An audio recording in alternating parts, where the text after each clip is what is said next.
رضائے حسان council حضور علیہ السلام کی آمد کے حوالے سے ہر سال یہ ریلی نکالتی ہے، اور اس ریلی کا مقصد رسول اللہ صلی اللہ علیہ وسلم سے محبت اور عقیدت ہی ہے، اور دنیا کو یہ اپنا پیغام دینا ہے کہ ہم اپنے نبی جو ہمارا زندہ نبی ہے، الحمدللہ ہم زندہ نبی کے ماننے والے ہیں، اس لیے اس کی آمد کو خوشی سے، محبت سے، عقیدت سے، احترام سے ہم مناتے ہیں، اور ہر مسلمان کو منانا چاہیے۔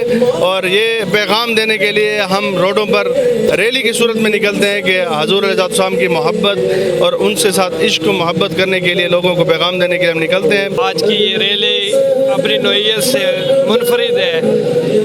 ماہ ربیع الاول شریف میں آقا کریم صلی اللہ علیہ وسلم کی ولادت کا مہینہ ہے، اور آج کی ریلی اسی مناسبت سے منعقد کی جاتی ہے، اور ایک اہلیان ڈیرہ کو پیغام دیا جاتا ہے کہ رحمت والے آقا صلی اللہ علیہ وسلم ہم غمخواروں کے آقا اپنی امت میں تشریف لا چکے ہیں، اور آپ کی ولادت مبارکہ کی خوشی کر کے، چرچا کر کے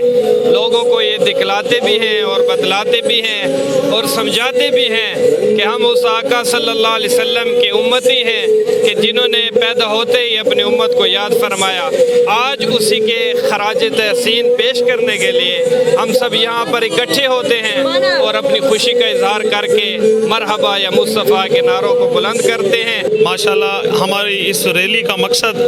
جو وجہ کائنات حضور نبی کریم صلی اللہ تعالی علیہ وسلم ہے، ان کا یوم ولادت منانا ہے، اور ہم یہ پیغام دیتے ہیں پورے ڈیرہ اسماعیل خان کی عوام کو، ہر مکتب فکر کے لوگوں کو، کہ حضور صلی اللہ تعالی علیہ وسلم کی آمد کی جو خوشی ہے، اللہ تعالیٰ قرآن مجید میں فرماتا ہے وَأَمَّا بِنِعْمَةِ رَبِّكَ فَحَدِّثْ، کہ میری نعمت کا چرچا کرو۔ تو حضور علیہ السلام سے بڑی نعمت جو ہے وہ کوئی نہیں ہے، تو آپ صلی اللہ علیہ وسلم کی آمد کی جو نعمت ہے اس پر چرچا کرنے کا ذہن ہوتا ہے، اور پورے ڈی خان کے سرکولر روڈ سے، اور کوشش یہی ہوتی ہے کہ ڈسپلنری طریقے سے یہ عام تو رفت بھی جاری رہے گی، ہم ایک سائڈ پر ہوں گے، حضور علیہ السلام پر درود و سلام کے گجرے نچھاور کرتے ہوئے تمام لوگوں کو یہ پیغام دیں گے کہ حضور صلی اللہ علیہ وسلم کی آمد کی جو ولادت کی جو خوشی ہے وہ پرامن طریقے سے ہم منائیں گے، اور سب کو